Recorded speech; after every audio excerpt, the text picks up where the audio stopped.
Okay, I think that we're live now. I was having some technical issues. Sorry about that. I should definitely be checking these earlier before I get to showtime. But please let me know if you can hear me and see me. I'll wait until someone says something because I genuinely don't know. I was having some major issues here on my end. Well, I guess now I can see my own feed popping up.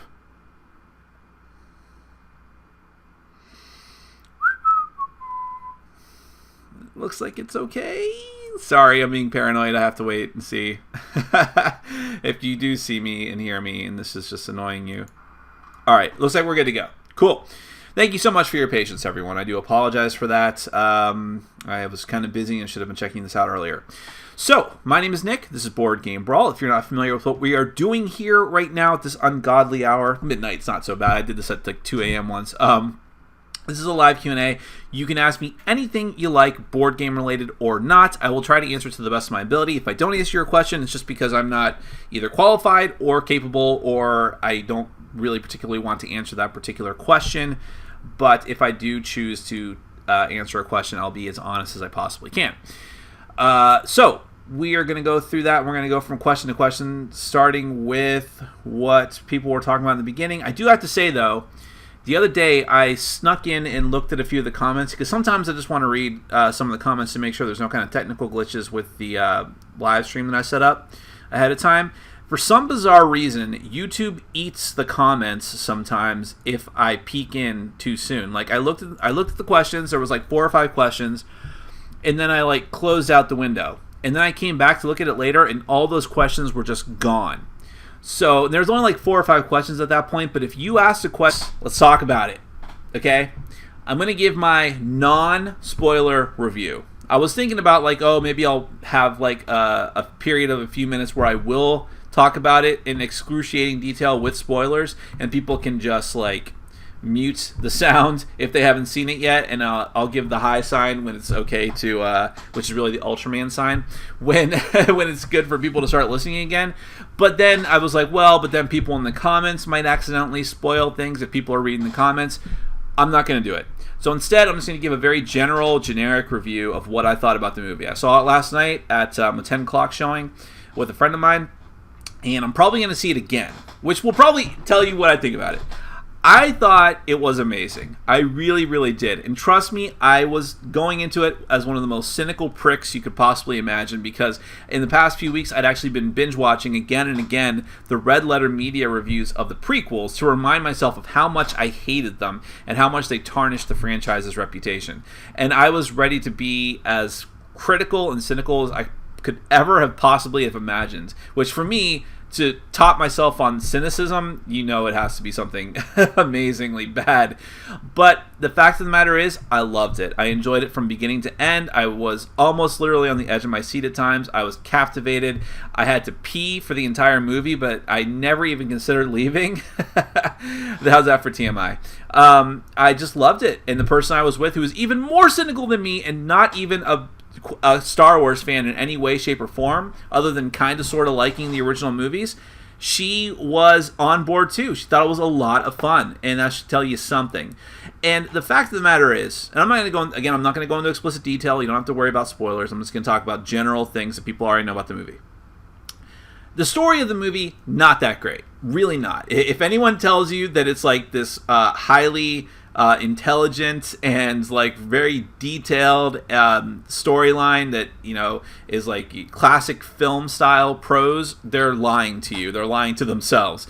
In fact, one of the main criticisms you're going to hear again and again about this movie was that it was, I don't want to say too much, far, far, far too similar to a previous entry in the series.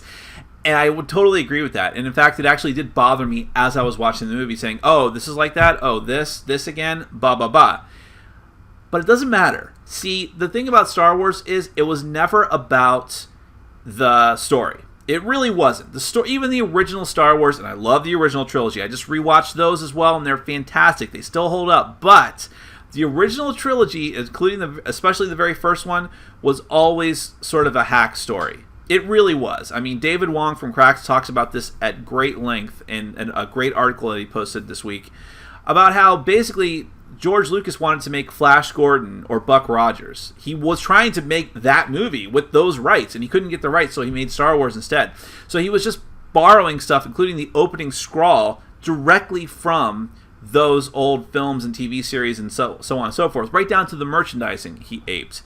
And so it's always been kind of a hack story, but it's also been a character-driven story. That was so great about the original movies. The characters in the prequels were awful, uninteresting, boring, terrible, terrible characters that nobody quotes or remembers or cares about. Nobody cares about Dexter Jetster, okay? Nobody.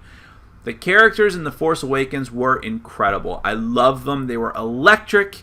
I loved Finn and Rey. Their chemistry together was amazing, but even on their own, when they weren't with the other person, they were fantastic. I loved BB-8, the stupid droid.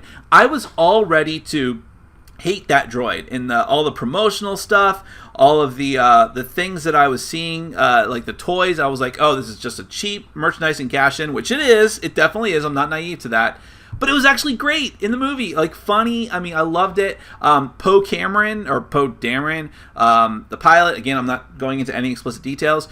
Great character. I kind of wish he was on screen more. I even liked Han and Chewie, and I say even liked them because I was not one of those people that was on board with the nostalgia factor for that. I was kind of upset that they weren't dumping the entire original cast, except maybe Luke, in favor of having all new characters and an all new story. I'm like, come on, do we really need to retread this old ground?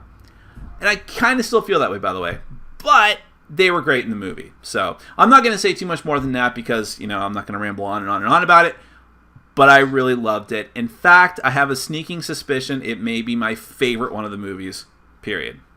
I'm not going to say that definitively now, even though I just said period.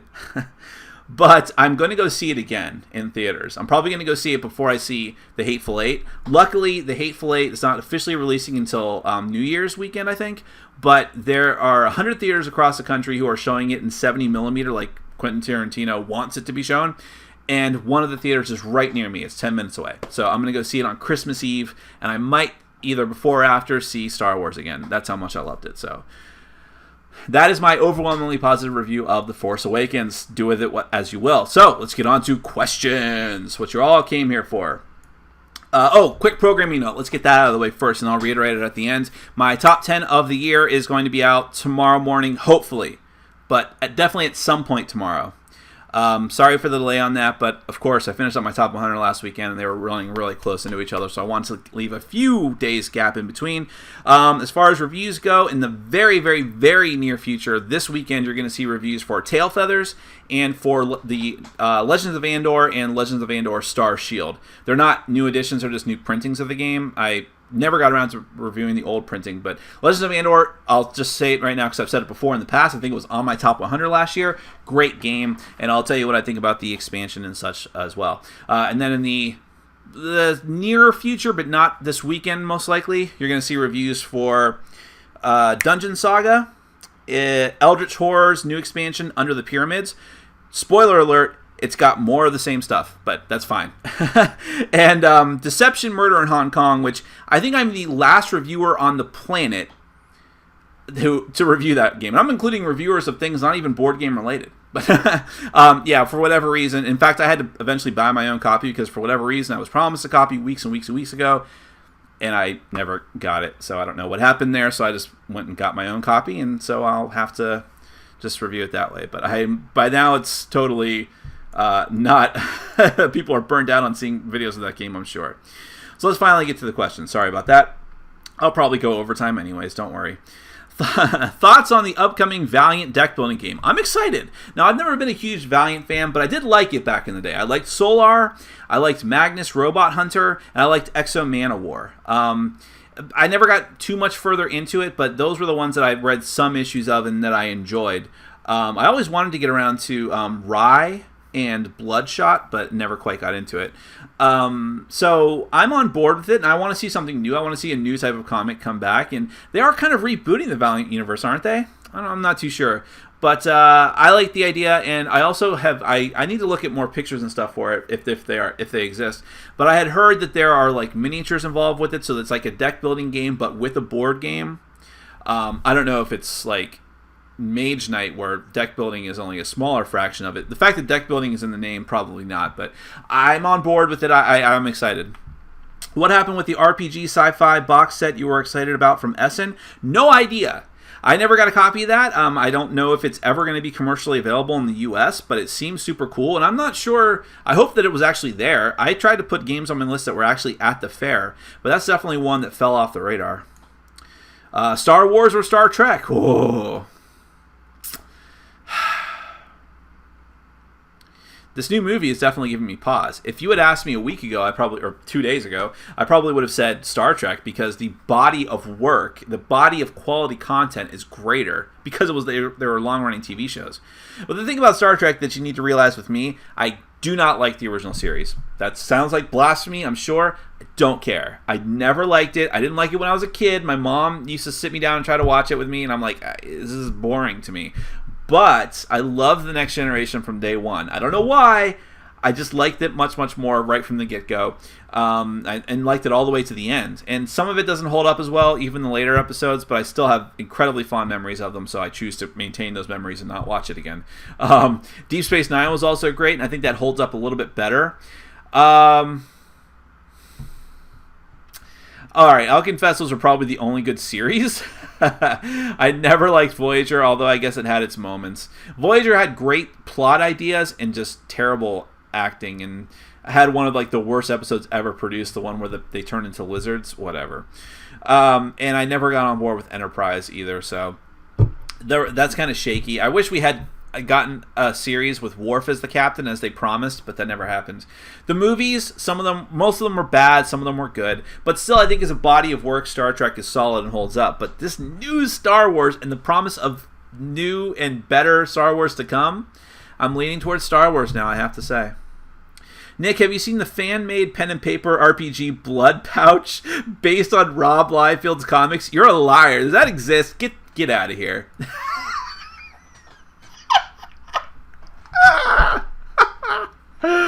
Oh man, type in Rob Liefeld in pouches if you ever want to laugh.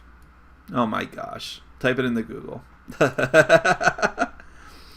I just started to play Marvel Legendary, and I also have Dark City. Can all the cards be combined and be played that way, or should Dark City be a standalone? Well, Dark City cannot be a standalone because it doesn't have the basic cards you need to play, which was always a weird thing to me. But since there's so many cards, there's actually more cards in Dark City, I think, than the base set. Just not the cards you need to play. Shield agents, shield officers, the bystanders, scheme twists, master strikes, those kind of basics. But as far as everything else, yeah, you can totally mix, like, take a mastermind from Dark City with villain group from the base game or vice versa. And watching myself laughing is pretty amusing. And yeah, you can do that kind of stuff. That's how they're meant to be played. I mean, all my stuff I use. If you have a smartphone, I assume of some type, Android or not, there's a fan-made Legendary randomizer which works really well, and it should be completely up to date. It probably has Secret Wars Volume 2 by now, but it can mix all the different sets together, and you can pick which expansions you have, and it will mix it together for you, which is great. If you don't care about balance, which I never do. I did not fall asleep. I was just having technical difficulties. Nick, what game do you really want to review but don't think you'll ever get to? Twilight Imperium comes immediately to mind. Twilight Imperium and a few other really, really long and involved games like Warcraft, the adventure game, or one of the Warcraft board games, the big one. So yeah, those are the ones that are most likely to never, ever review. Also StarCraft. What board games would you recommend to each of the presidential candidates? Bernie and Donald at the top of this list, of course. That's ridiculous. But let's see. Bernie Sanders enough a bit, as much as I love him and want him to be our next president. I think that he should probably play some party games. Let's see. Donald Trump. Donald Trump should definitely... I'm trying to think of board games that make you into better people. They don't exist. I think Donald Trump should be banned from playing board games because he already ruins enough things. I don't want him to ruin my hobby. Uh, Come on, I wasn't that late.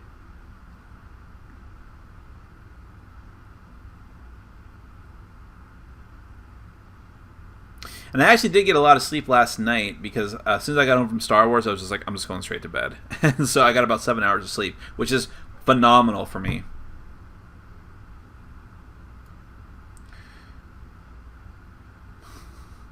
Bugbear, what game are you looking forward to tasting in 2016? Well, let's see. What has she eaten? She has eaten Roll for the Galaxy, Meeple. She has eaten the corner of Arkham Horror box, Lord of the Rings, the cooperative game box, and Galaxy Trucker box. That last one was someone else's. That was not fun for me, having to pay him back for that. And what else has she eaten? Many and sundered things. She also ate my Legends Kingdom of Amalur PlayStation 3 disc. She has tasted. She's got a lot of blood on her hands, blood in her mouth. Bugbear, my dog is a French Bulldog Chihuahua mix. Do you think she would prefer Ghost Stories or Takanoko? Bugbear, I will speak for her and say that those are the types of dogs she hates the most. Small dogs she hates. I don't think that Bugbear thinks... I'm not saying... this is not my opinion. I don't think that Bugbear thinks that dogs that are smaller than her... And she's a fairly small dog. She's 30 pounds. But she doesn't think that dogs that are smaller than her are dogs. I don't think that she thinks that. I think that they are some sort of cat or rat. Bugbear actually does speak German, but I don't, so I can't answer your question, Nathaniel.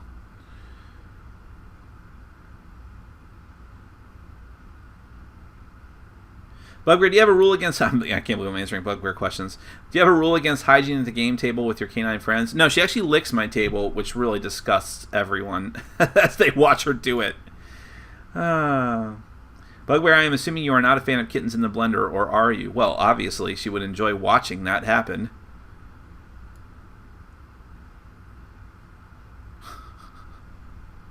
Bugbear, what's the game with the tongue sticking out? That's great. Bugbear favorite treats. Bugbear's favorite treat is whatever I'm eating.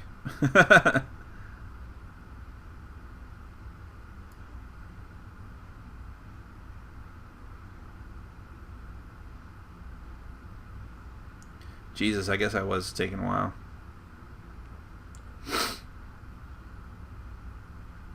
Beep, beep, beep, beep, beep. Okay, now we're back to where we started. Or where I started, anyways. I will do my top 10 list in the morning. On a scale from 10 to 10, how excited are you for the Kingdom Death Monster expansions? 12.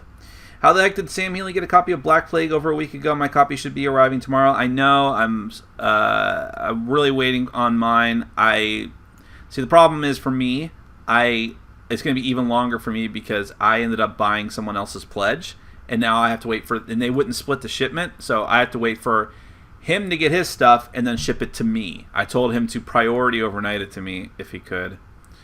But he's, Dice Tower clout. They can get games, especially from Cool Mini or Not, very, very quickly, given the coverage they gave to Blood Rage.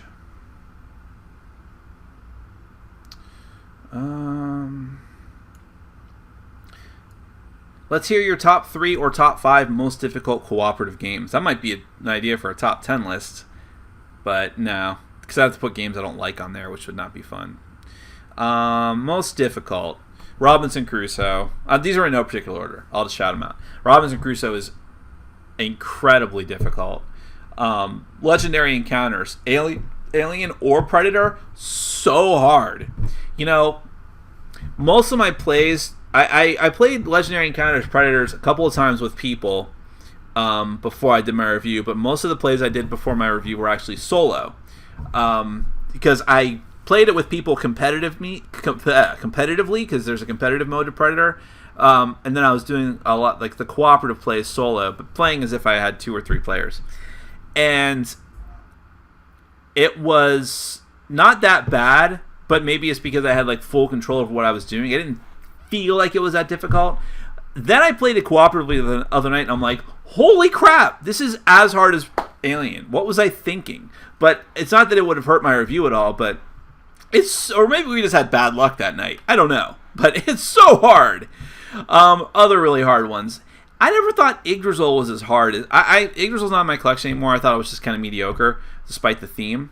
But I never thought that was as hard as people were claiming it was. It was just kind of hard. Ghost Stories is pretty hard, but I don't think it's that difficult. What's another really difficult one? I don't know. But Robinson Crusoe and Legendary, if you really just want a thematic, incredibly brutally difficult co-op encounters, and Robinson Crusoe will keep you busy for a while.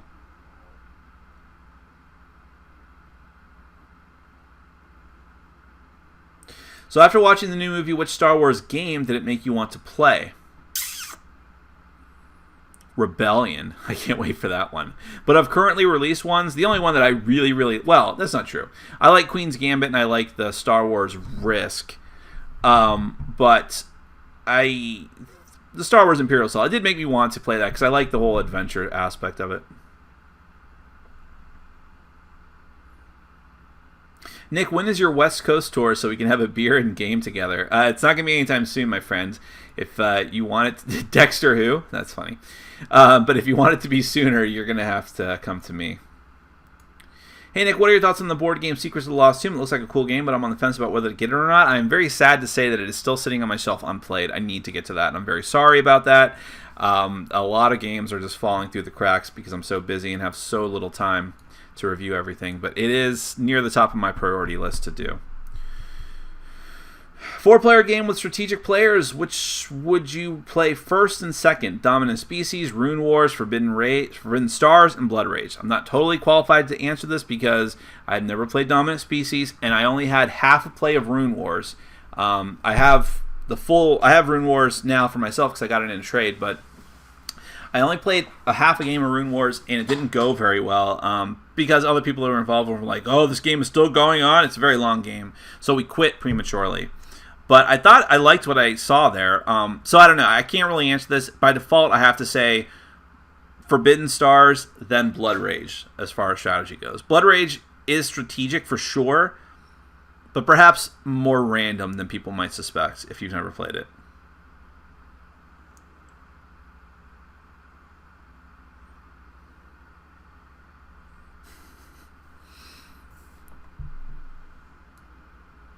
I don't know if that's for real or not, but I don't do plugs in the middle of Q&As. Sorry, dude. Is there an expansion for Legendary that can hold all the cards from the base set? My copy got obliterated, but all the internals are fine, and they need a new home. You mean the box? No. So here's... Well, okay. I don't know for sure, because at this point, I have my entire Legendary set sleeved. So obviously, it takes up more space than having it not sleeved. Having said that, I think that even if it wasn't sleeved, I have the Legendary Villains box. And the Legendary Villains box is the same as the Encounters boxes, a longer box. And it does hold a ton of stuff. It holds most of the game. But even without sleeves, you still would have to spill over into another box. So right now, with sleeves, everything that I have for Legendary Marvel, just Marvel, goes into the Villains box, and I'm using both Secret Wars boxes, but I really don't want it to take up that much space on my shelf, so I gotta find some other kind of solution for that. I really do. Very rarely do I think about buying an outside box to get for my games, but that might be one of them. Small World is the other one. What are some of your favorite computer games growing up? Well, I didn't really have a computer until I was in my teens, and I was still a console gamer at that point. So PC gaming was never really my thing. But let me try to rack my brain. I will say that I played over at my friend when I did finally get a computer, and also before that when I was playing at a friend's place a lot. We were always into Macs, and we played Warcraft, the original Warcraft, and Warcraft 2, which most people don't know. Those games from Blizzard were primarily Mac, and then I think were ported over to PC, and then finally they were doing both simultaneously. Back in the day, you had to make the choice. Nowadays, I think whatever software you buy can go on both.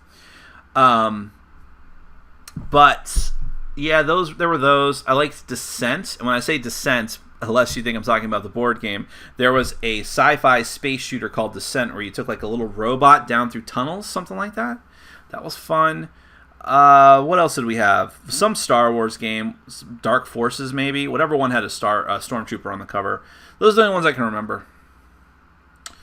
Let's see. Yeah, Donald Trump needs to play Freedom the Underground Railroad. That's a good idea. Is there a board game that treats Muslims sympathetically? Actually, no. Maybe that's another issue too. Donald Trump should play Diplomacy. There's an idea. Favorite character in the new Star Wars? I'm going to say Rey. She was very good. I don't know. It's tough for me to say that because I really feel like that's quite a pair right there. They're both good on their own. Rey and Finn, I think, just are dynamite together on screen. Don't make me choose between the two of them.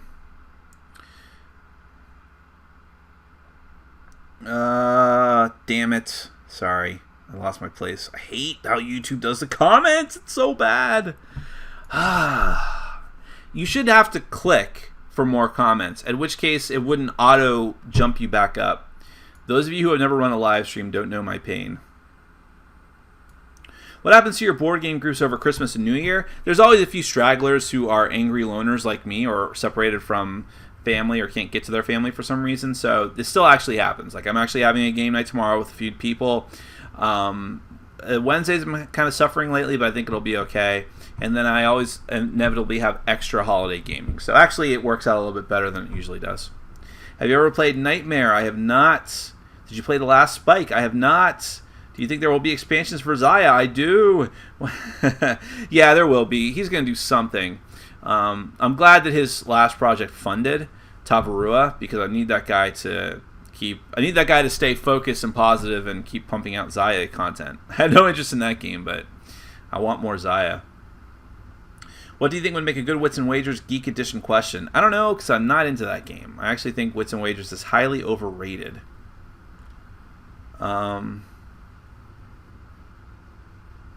What was your favorite board game as a kid? My favorite board game as a kid was actually, well, I'll say Hero Quest, actually. For a while it was Risk, and then I found Hero Quest, and I used to just play it solo because I can never get anyone to play it with me.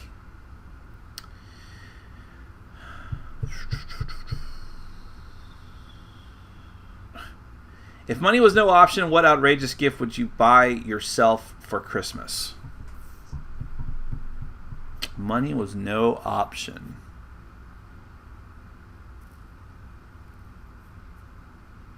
A new car, I guess. Yeah, that's probably what I want the most right now. Non-board gaming related. Is there a game that you have gotten rid of that you wish you still had?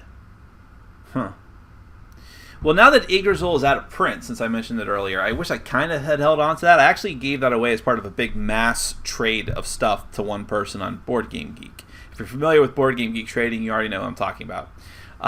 But I didn't know at the time that just a couple of days before I agreed to trade it away, the designer posted on Board Game Geek that it was possible that game would never be printed again. Now, of course, I've heard this before, and that just means that in 5 years a newer, nicer edition will be put out by some other company. But still, for that reason, because I thought that Yggdrasil was an okay game, and if I had known that it was going to become a collector's item, that might have been enough for me to keep it. But, what else? At this point, the other one that I had been pining for was Mage Knight, to give that another shot, and I ended up getting it again, and again as part of a trade. So, nothing right now that I can think of. I'm pretty happy with everything I got rid of.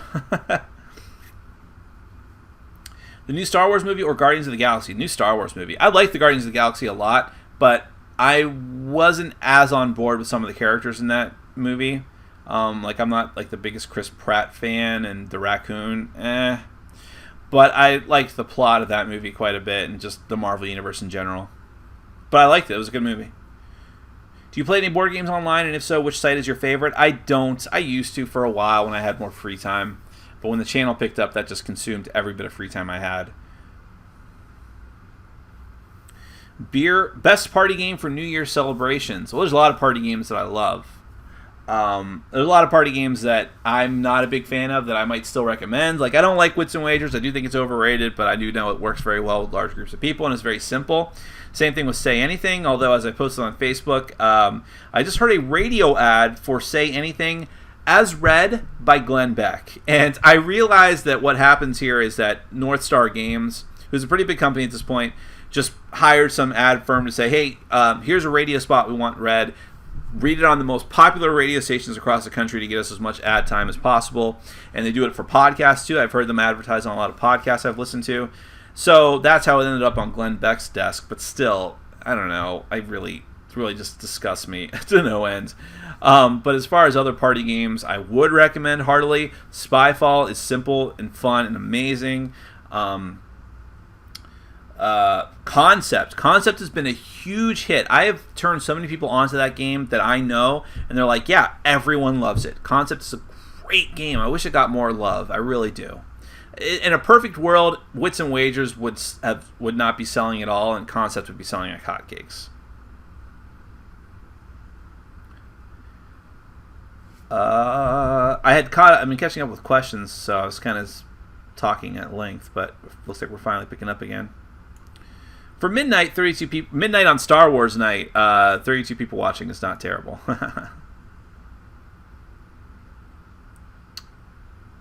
Nick, are you looking forward to Runebound's expansions? Sure. Were they announced? I assumed that there would be a bajillion of them.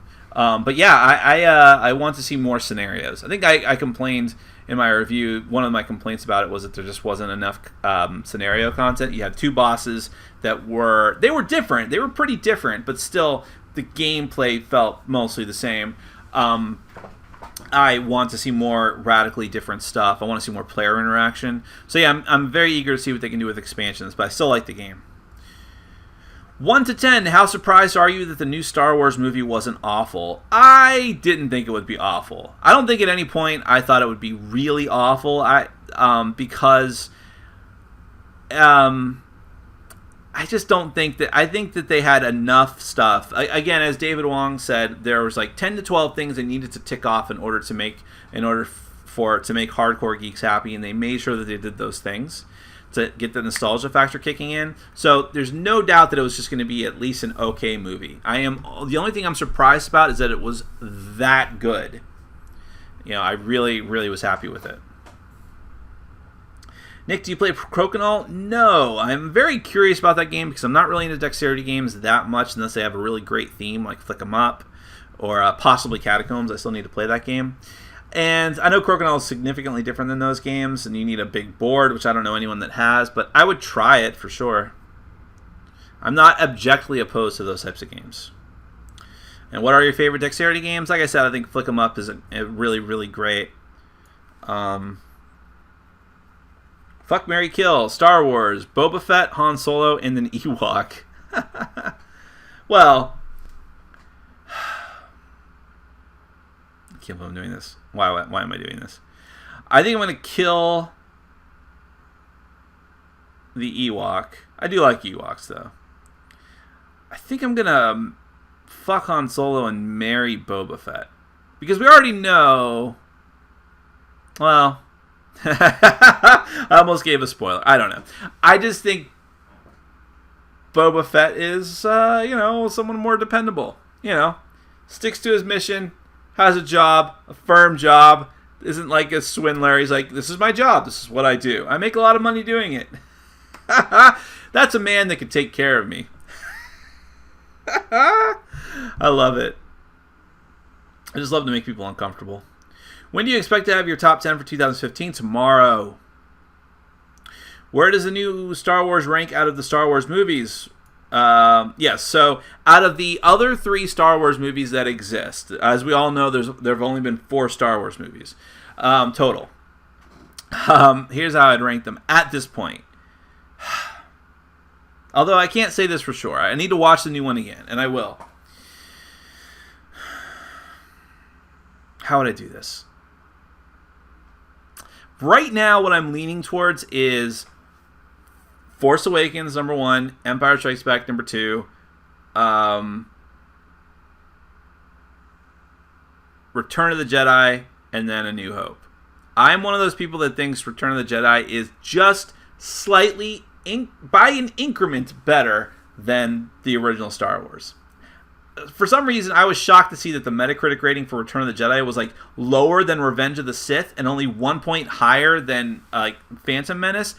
What? I realized that Return of the Jedi had Ewoks, okay, and it was just kind of retreading the original with blowing up another Death Star, but come on. It was awesome. It had great scenes. The whole beginning scene with Jabba the Hutt was amazing. I just rewatched these, so they're fresh in my mind. The battle with the Emperor at the end, but really with Darth Vader and the Emperor, wow, so good. I don't know. And the fleet attacking the Death Star, I thought it was a great movie, and I thought that some things, well, I don't know. Maybe the entire trench run from the first Star Wars beats any of the others. I don't know. It's tough, but that's what I'm going with for now. Force Awakens, Empire, Return of the Jedi, and A New Hope. And let us never speak of those other non-movies. How does Chaos Ball rank with you? Do you think it has a future, or will it be abandoned? Do you think that the one-shot games like Time Stories and Legacy games will overtake in the near future? Chaos Ball, very, very fun game. Did not make my top 100 this year, just because I haven't been playing it at all, and that might be an issue. The problem with Chaos Ball for me is just that it's primarily a two-player game. You can play it 4 players and like this whole scrum thing, but I'm not into that for those types of games. It's primarily meant to be a two-player game, I believe. And but it's a good one. It's a very, very good one. It's still in my collection. And do I think it has a future? I think right now, the problem with Cool Mini or Not is that they are very reactive to what actually sells. So the reason why you saw an Arcadia Quest expansion on Kickstarter before you saw expansions for, and the reason why you've seen a bajillion Zombicide expansions are because those games not only make I'll say a shit ton of money on Kickstarter, they also sell really well at retail as well. I think Zombicide sells really well. And the aftermarket for them is pretty huge too, which just gets more excitement for the base games. Whereas Chaos Ball never really had that. And Chaos Ball made a ton of money. It made like 300 or 400 grand on Kickstarter, but not like the other games did. And it was also not as much of a critical darling. It was. Critics loved it. Vassal loved it, and I loved it, but it didn't have the hype the way that like Blood Rage does. Blood Rage didn't make anywhere near as much as any of the Zombicides, except for the first one, or even as much as this last Arcadia Quest Inferno Kickstarter, which made like almost double, I think, as much as Blood Rage did.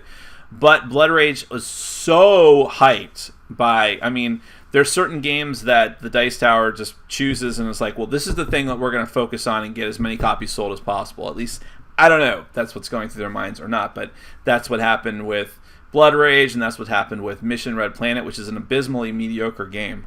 But, that hype just compounded upon itself and made it into the monstrosity that it is today. So I think you'll see another expansion. I think you'll see 5 expansions of Blood Rage and Arcadia Quest before you see any to Chaos Ball. And plus, there were so many teams put out for Chaos Ball, which is really the only way you could expand that game, that I'm not sure that it needs any expansions. On to the last part of your question. I know that was quite a lengthy answer.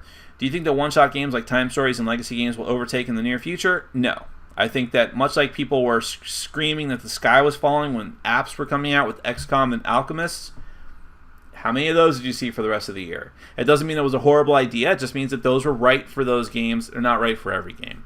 Pandemic Legacy works very well with the Legacy system. Time Stories works very well with its own personal system. That doesn't mean that those types of systems are going to overtake the gaming industry by any means. Nor does it mean that we're just going to see a lot of other games of that. I think it's such an... I know that other games are aping it, like, quote-unquote, Tuscany was a Legacy game. Not really. They're saying that Gloomhaven's going to be that way. Not from what I've read. People now, it's such a buzzword that people want to be associated with it, but I don't think you're going to see too much of it. By the way, I have a beer that's been sitting here that is incredibly bizarre. Let me show you this real quick before I finally drink it. This is going to be my first time trying it, so I might puke all over my screen. This is Sweet Potato Casserole Strong Ale from Funky Buddha. Now, Funky Buddha is a local brewery down here.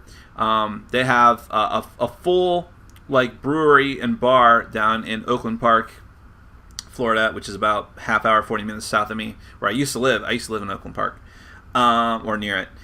And then they have a lounge, like a hookah lounge, in Boca, which is just about 10 minutes south of me. That I've been to both. And now the hookah lounge came first, and then there's a whole big brewery. But they have their own brews, and this is one of them that they sell locally. Maybe nationwide, I don't know. I think this is going to be either gross or okay. Not great. So let's try it, huh?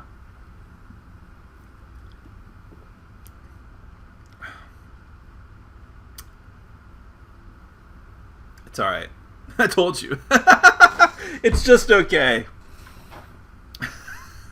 But I'm not a big beer drinker to begin with. I like ciders. I like hard root beers. Those are the new trendy thing.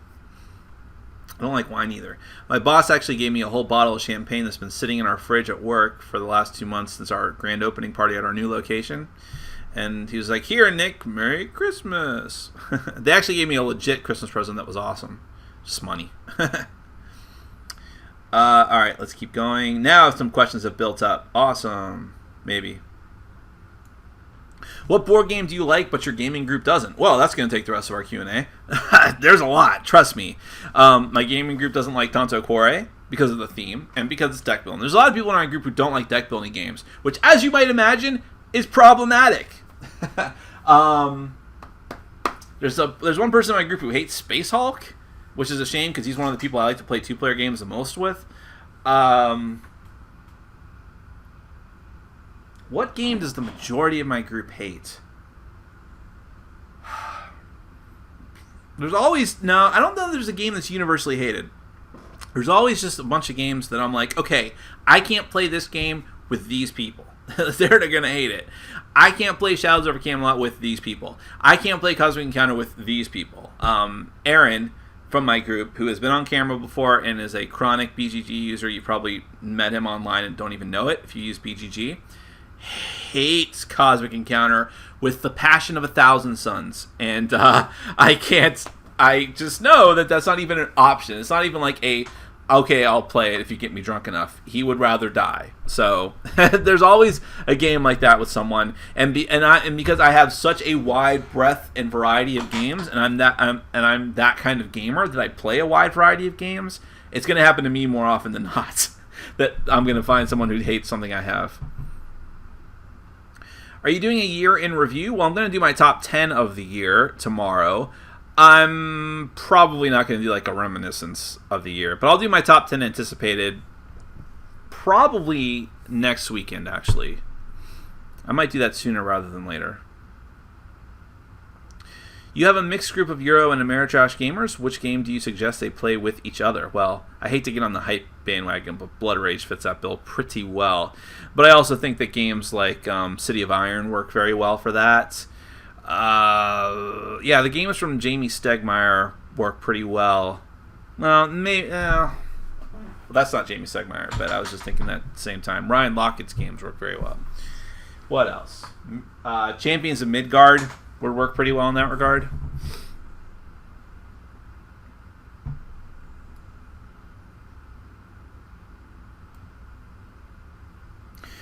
Are there any board game mechanisms that RPGs could benefit from adopting? Yeah, I think that a general rule structure is much, much better. Some game systems and worlds that I would otherwise love get messed up because they're just too loose and too free. World of Darkness and Exalted are perfect examples of that. Especially World of Darkness because that lends itself to LARPing, which I believe is one of the worst blights upon our society as a whole is LARPing. Okay, that's exaggerating, but I really hate it. Because World of Darkness is actually a great system in some ways, but it just, because it is open-ended in other ways, it lends itself to that stupid LARPing.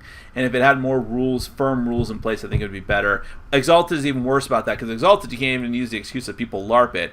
The rules are so, and rule game balance are so all over the place that it's insane. So those could definitely use some board game type restrictions and rules and sets. Other things maybe went too far in that direction, like D&D 4th edition. Yeah.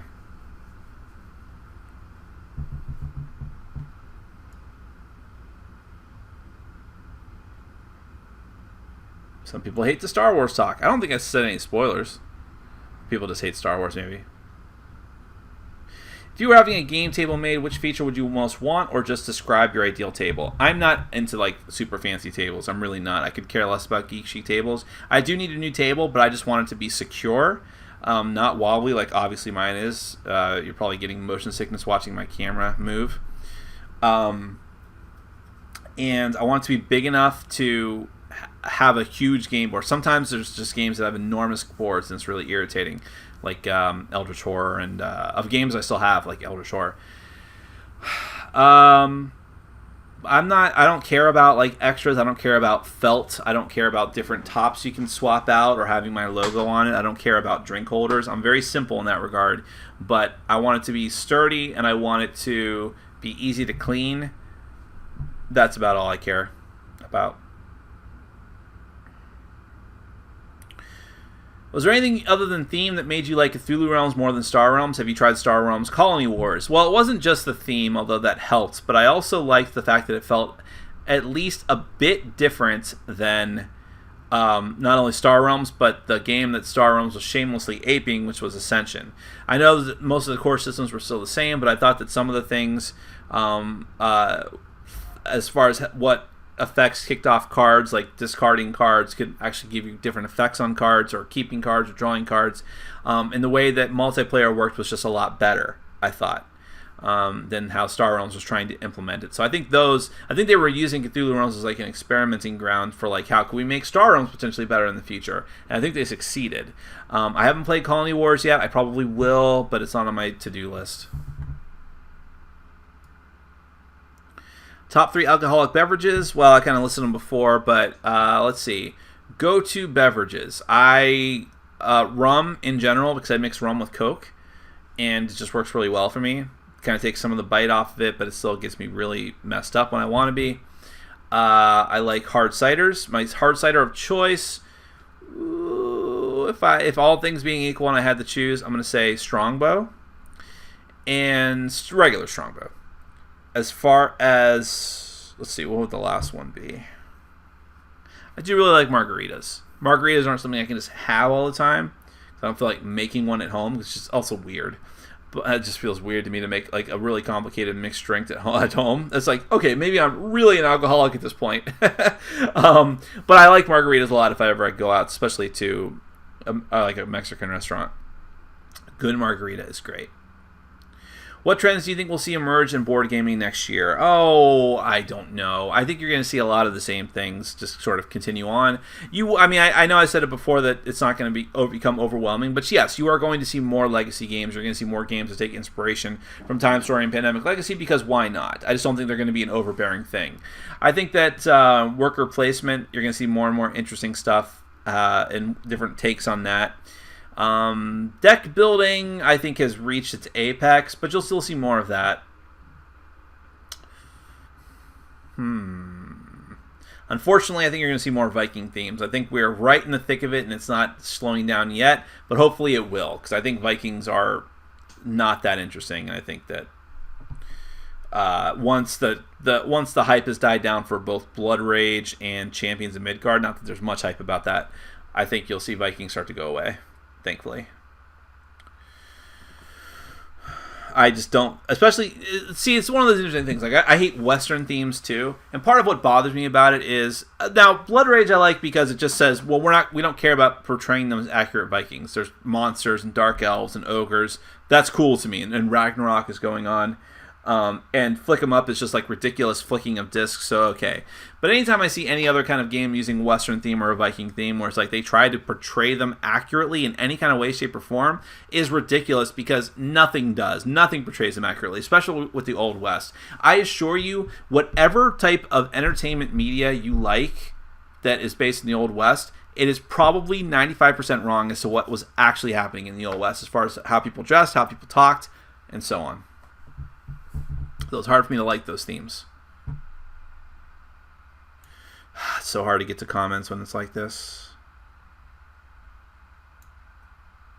Do you have any interest in hard-to-find, out-of-print older games? If so, anything out there still on your to-buy list? Not really. I've kind of hit everything I wanted to hit now that I got the last edition of Space Hulk and Star Wars The Queen's Gambit.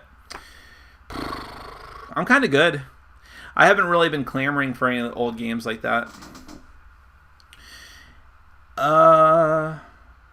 Is Rivet Wars any good? How? I'm losing half of these questions. Hold on. Is Rivet Wars any good? How does it compare with Arcadia Quest? I haven't played Rivet Wars. I had no interest in it. I vacillate. I mean, that was back in my early days of Kickstarter when it first got released, and I was kind of like, I'm still kind of in the Kickstarter hype and backing a lot of stuff, but even I did not go for that one. I just didn't like the way it looked, but I've heard it's great. I'm not saying it's bad, but I know Arcadia Quest is good, so. Have you heard of a game called Clockwork Wars, or have you played it, and have you reviewed it? I have heard of it. I saw it being demoed at and released officially at Dice Tower Con. And I have seen it on deep discounts at Cool Stuff because I don't think it's selling very well because it was a very expensive game originally. I don't know enough about it. I have no interest in it. I don't like dark steampunk themes, and I don't need another Dudes on the Map game like that. And I think that if it was amazing, you'd be hearing more about it, and you're not. So, especially for the cost. When you start getting into like $70, $80, $90, $100, I need to have a very, very firm grasp on whether I like it or not before I purchase it. And they didn't send me a review copy, so there you go. Some things should not be turned into alcohol. That drink is one of them. Are you saying that sweet potato casserole is not an appropriate thing for a drink? Well, I'm going to prove you wrong, sir. Watch this. Okay, you might be right.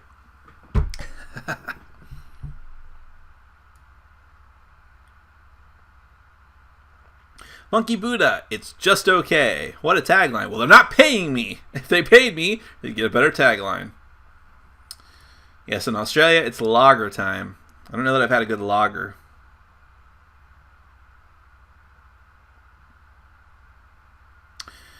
I assume this is kicking off of the previous question I answered. Have you tried to change your group's mind to play games they don't like for the glory of game reviewing? I have twisted some arms before because I'm like, I got to get this game played, guys. Okay, please help me out here. And especially when I have to play it, at least a couple of times to review it. And they're like... So sometimes they acquiesce, but sometimes I don't feel that inclined to mercilessly torture them. Have you tried Merchants and Marauders? I asked because I see Zaya on your shelf and I'm eager to have it. I don't know. Are you just saying because they're similar? I don't feel that they're very similar. I didn't care for Merchants and Marauders. I felt that it was too long, too unbalanced. It didn't feel like it felt like going combat was the way to go in that game, but I only played it like 1.5 times. There was a guy who loved it in our group before I was a reviewer, so I often let people twist my arm into playing games I would not buy or play myself. Do you consider Time Stories a light or heavy game as far as the gameplay? It's not that simple. I would say it's actually middleweight because the actual turn-to-turn gameplay is very simple and straightforward. But as far as like making sure the game is set up properly and making sure everyone is doing what they're supposed to be doing, the rulebook is not that great in that regard. And I think that the puzzly aspects of it,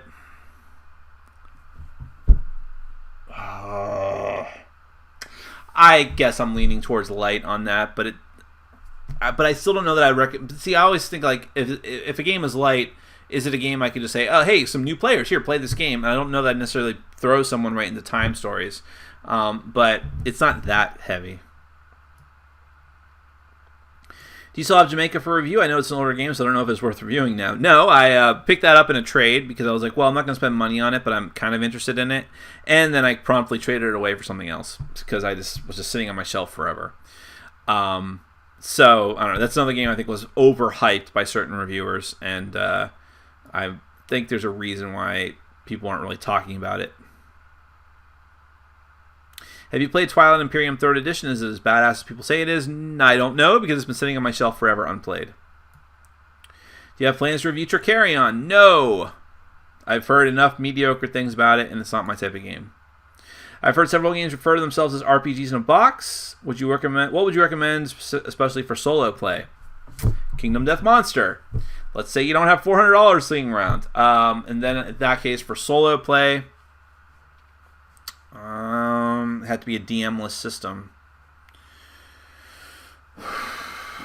RPG in a box. I've become very lukewarm on it, but the Undercity's not terrible. What an endorsement. The D&D adventure games, Pathfinder adventure game to a lesser degree. Runebound could be played solo probably with very little problem because it feels like solitaire anyways. That's a good starting point.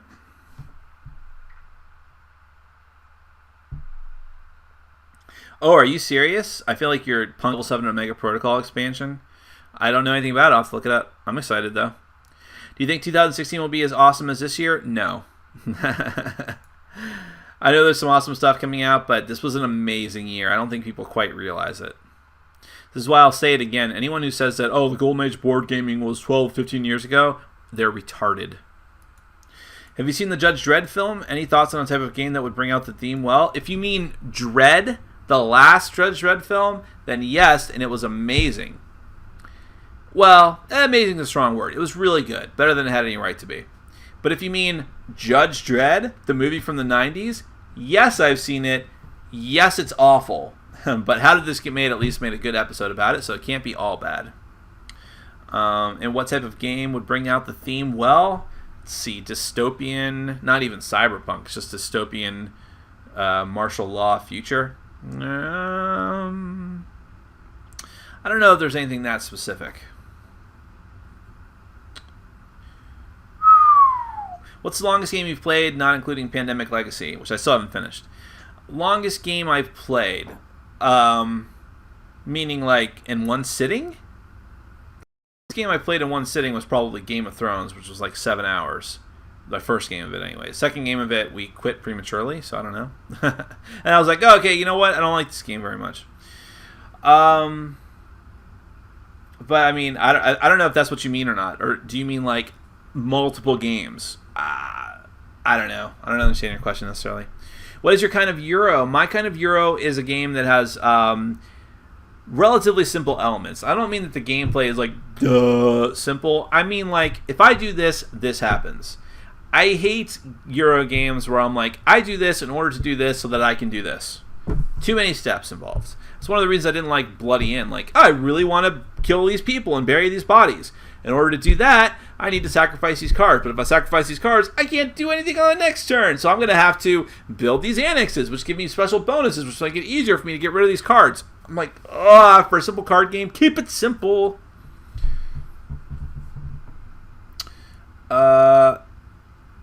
Do you think Secret Hitler is better than Avalon? I don't know because I haven't played Secret Hitler. It takes a lot for me to play a print-and-play version of a game, and I am not there yet with Secret Hitler, but I am backing it.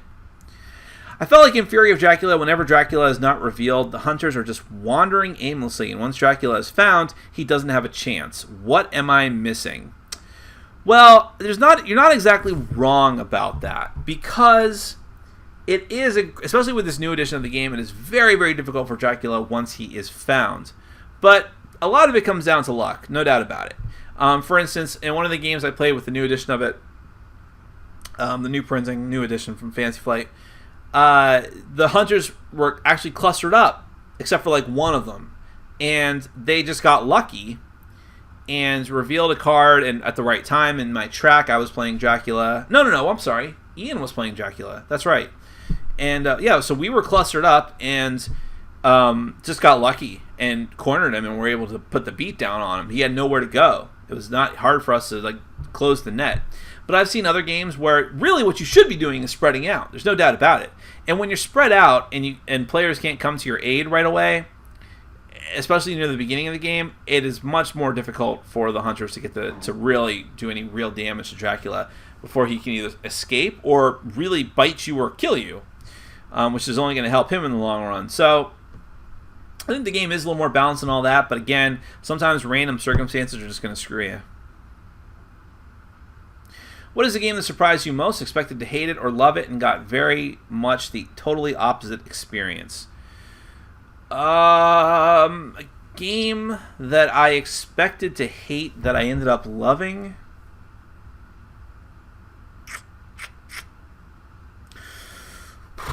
I'll say Flick 'em Up. And a game that I ended up hating that I expected to love?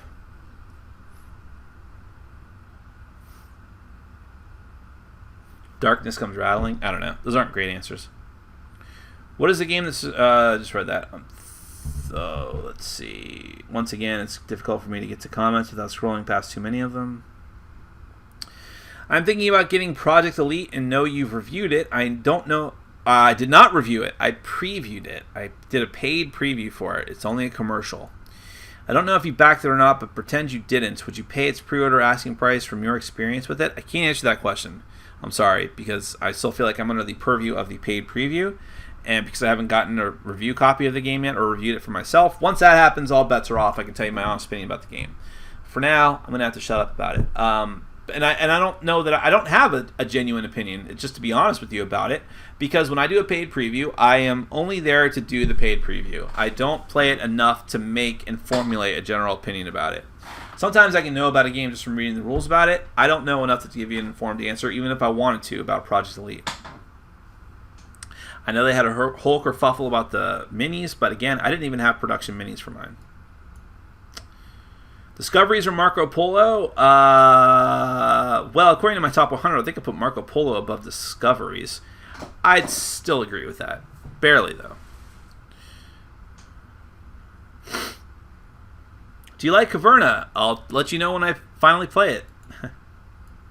If I can only buy one expansion for Seasons, which should I get? You should just get them both. But if you really have to choose, the first one. Why can't designers agree on a standard box size? Because everyone wants to look different on the store shelf. They're still making game boxes with the expectation they're going to sell a lot of copies on store shelves, which isn't really the case. It's still online sales that drive the industry, and they don't really care about our shelves, trust me.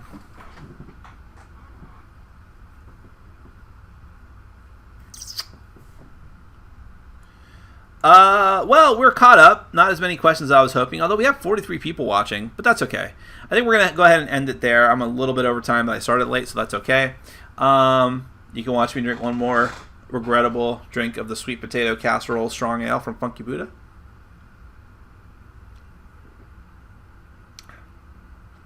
I don't know what it is, but it's getting easier to drink with each drink. Oh, that's right, because it's alcohol. That's right. Ale brewed with sweet potatoes, vanilla, and spices. You can really taste the spice. Do you want me to read the blurb? This is interesting. Fully baked. Drop the dressing and ditch the pumpkin. Sweet potato casserole is fresh out of the oven and ready to party. I hate it now. This fall treat is just like Mom used to make. Only if Mom had a penchant for gooey marshmallow, fall spices, and gobs of sweet potato cavorting in one sinful glass. Bottoms up. Well, it's so funny you mentioned that because Mom was a fierce alcoholic. That is not a lie. But she didn't cook. So they're only half right.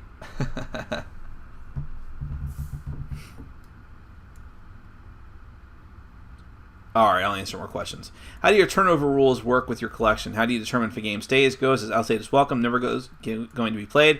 If I don't like the game, it's gone, even if other people in my group love it. If it's mediocre, but it's hard to find, or is something I can point out as like something interesting, like Barbarossa, I'll keep it. That's all. Are there any known Kickstarter projects you're excited for 2016? I'm excited for the official English edition of Heart of Crown, which is a game that's in my top 10 games of all time. I'm excited for the Xenoshift Onslaught expansion Kickstarter, standalone expansion, and that's about all I know of right now. Do you agree that box art is quintessential, not only for store shelves, but also for getting games to the table? That does help a lot.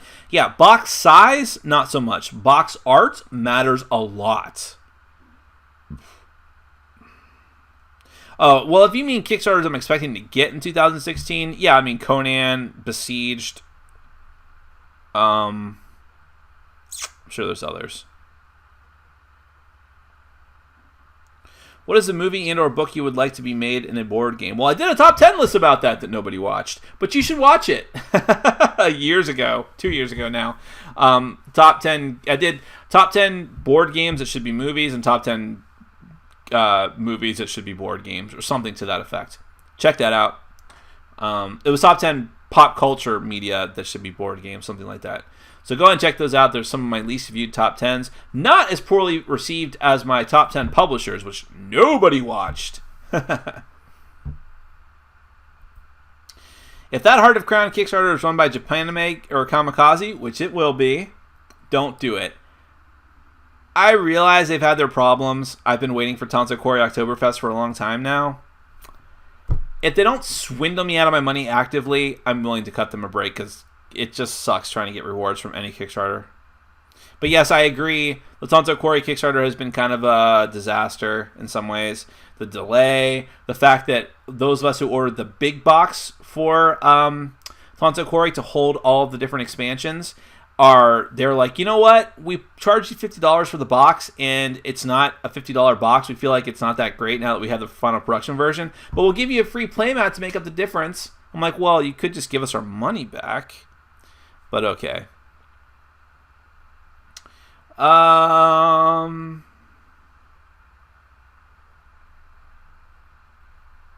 E.T. Holla! Thanks for your work. Or was that for me? I can't stop answering questions. Have you played the Civilization board game? Can't find any reviews online for it. I have played the Sid Meier's Civilization Fantasy Flight board game. I didn't like it. There's someone in my group who it's either his favorite game or second favorite game. That and Nations. So I might be in the minority on that. Did you back Scythe? I did back Scythe. And I don't know. Is it as good as it seems? I haven't played it, so I don't know. I'm hoping it is. I also, as part of the Stonemaier Games charity auction, which I kind of informally took part in, we were the winner in thumbs on Board Game Geek, so thanks to all of you. So one of you lucky viewers who actually thumbs that list, and I decided that's how I'm going to do it, is going to get my extra copy of Scythe, the collector's edition.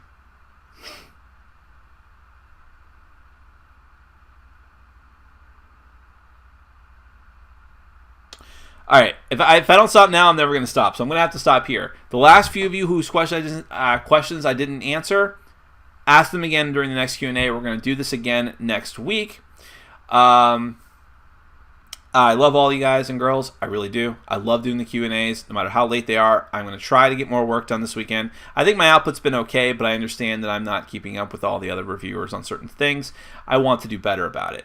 So we'll try our best, do our best. You'll see a live Q&A next week. You'll see my top 10 games of the year coming up tomorrow. You're going to see reviews for Tail Feathers and Legends of Andor coming up as well, along with some special surprises for both of those. You'll see. Keep an eye on our Facebook page. You should always keep an eye on our Facebook page because then you'll know goings on with the channel right away. And that's it. I think we're going to go ahead and stop it there. So thank you so much for sticking with me. I know for some of you who are in the same time zone as me, it's very late. I know it's Star Wars night, so anyone who is here and not seeing Star Wars for the third time, I really do appreciate it. But do watch Star Wars because I think it was a great movie. I really do. And I am a cynical bastard, so you know that has to mean something. So thank you so much, guys and girls. Take care. Have a fantastic weekend. And if I don't talk to you again, Merry Christmas. Actually, yeah, this might be the last one before Christmas, right? Maybe I'll do one pre-Christmas. I'll have Christmas Eve off. Well, I'll think about it. But if I don't talk to you again before then, Merry Christmas, Happy Holidays, whatever you celebrate. Take care.